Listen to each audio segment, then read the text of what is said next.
Assalamualaikum warahmatullahi wabarakatuh. Perkenalkan, nama saya Novita Putri Rahmawati dengan nomor NIM 202112779, kelas F Manajemen. Pertama dan yang paling utama sekali, marilah sama-sama kita memanjatkan puji beserta syukur atas kehadirat Allah Subhanahu wa Ta'ala yang telah memberikan rahmat dan karunia-Nya kepada kita semua. Kali yang kedua, tak lupa juga kita untuk mengirimkan sholawat beserta salam kehadap junjungan Nabi besar Muhammad SAW yang berupa doa Allahumma sholli ala Sayyidina Muhammad wa ala alihi Sayyidina Muhammad. Yang saya hormati Bapak Ahmad Inal Ula Munaksitul SPDI MPDI selaku dosen pengampu mata kuliah Pendidikan Agama Islam Universitas Muria Kudus, beserta teman-teman yang sangat amat saya cintai. Sesuai dengan tema hari ini, izinkan saya untuk menyampaikan pidato singkat untuk para teman-teman semua, di mana pidato tersebut berjudul Islam Tasawuf. Yang pertama, kita akan bahas pengertian tasawuf. Diikuti dari buku Ilmu Tasawuf, karya Amin secara bahasa. Tasawuf berasal dari istilah Arab syafa, tasyawafa, yatasyawafu, yang berarti jernih, bersih, atau suci. Sifat-sifat ini dilekatkan pada mereka sebagai hasil dari latihan spiritual yang amat dalam atau tasawuf, dengan menjauhi berbagai nafsu duniawi dan sifat-sifat kotor. Bila meniliknya secara istilah, Syekh Ibnu Ajibah menjelaskan tasawuf sebagai ilmu yang dapat membawa seseorang untuk dekat dengan Tuhannya melalui penyucian rohani dan melengkapinya dengan amal-amal saleh. Lebih lanjut, beliau mengatakan bahwa komponen tasawuf ada 3. Yang pertama ilmu, yang kedua amal, dan yang terakhir adalah karunia Allah. Tasawuf juga dijelaskan Al-Junaidi sebagai kegiatan yang bertujuan untuk membersihkan hati, menjauhi hawa nafsu, mendekatkan diri kepada hal yang dicintai Allah, mendekatkan diri dengan ilmu, menyebarkan nasihat, mengamalkan sunnah Rasul, dan memegang erat janji dan firman Allah. Berikutnya kita akan mengenal secara lebih jauh sejarah tasawuf. Tasawuf sebenarnya telah ada jauh sebelum utusnya Nabi SAW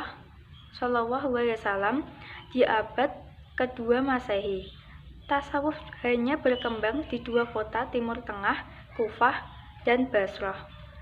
Seabad kemudian, tasawuf berkembang ke kota lain di dunia, di antaranya salah satu kota terbesar saat ini, Basyad. Ilmu ini memiliki 3 esensi, yaitu akhlak, jiwa, dan metafisika atau goib. Mempelajari pengertian tasawuf memiliki beragam manfaat, terutama sebagai tameng dalam menghadapi godaan kehidupan dunia. Tokoh besar Islam Nusantara pun mendalami ilmu ini, misalnya Imam Bonjol dan Pangeran Diponegoro. Aliran tasawuf yang dibenarkan Islam. Ternyata tidak semua aliran tasawuf yang ada sesuai dengan syariat Islam. Beberapa justru mengandung amalan yang tidak pernah diajarkan oleh Nabi Muhammad SAW.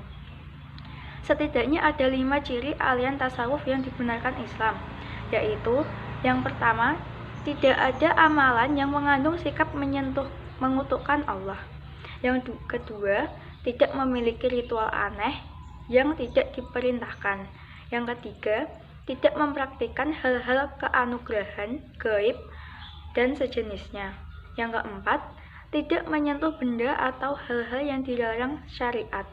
Yang kelima, di dalam ajarannya terkandung muatan nilai moral dan spiritual.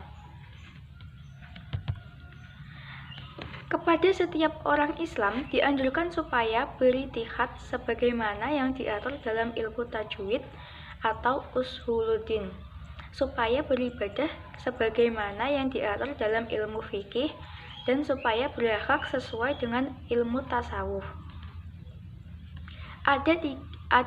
Agama kita meliputi 3 unsur terpenting, yaitu Islam, iman, dan ihsan. Sebuah hadis menguraikan sebagai berikut. Pada suatu hari, kami atau Umar bin Khattab dan para sahabat duduk-duduk bersama Rasulullah SAW.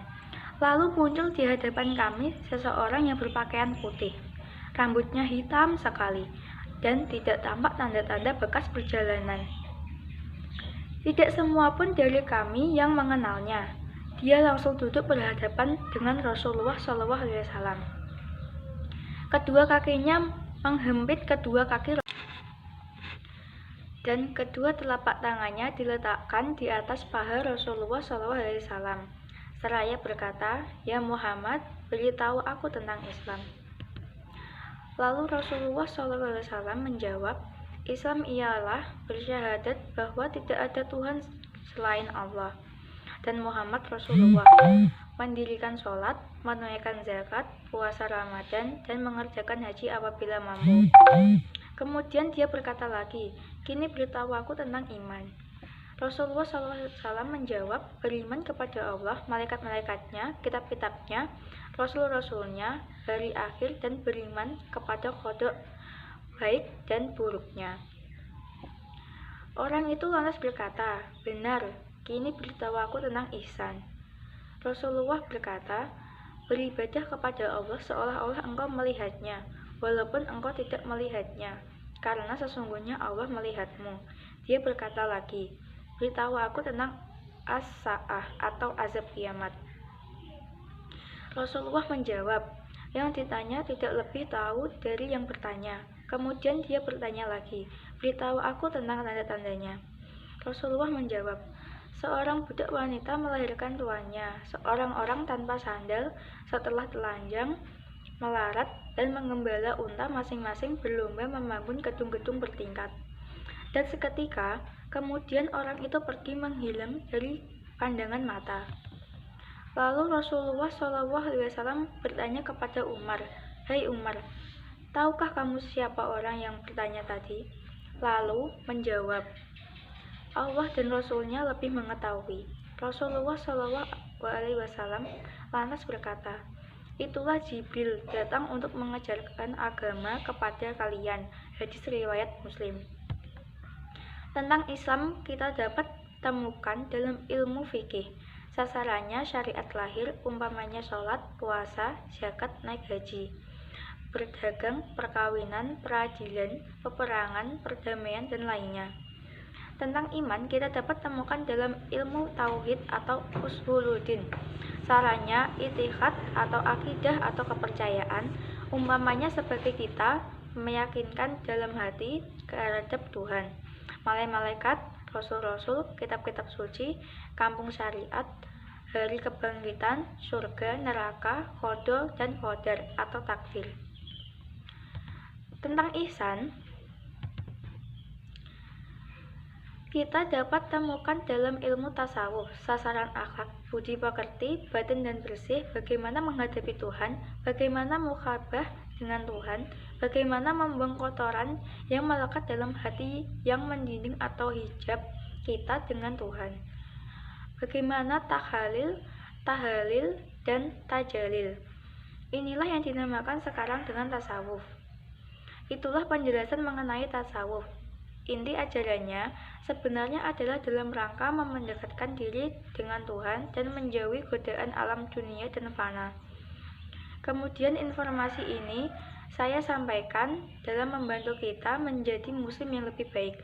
Apabila ada salah kata atau perkataan saya mohon maaf sebesar-besarnya. Akhir kata saya ucapkan terima kasih. Wassalamualaikum warahmatullahi wabarakatuh.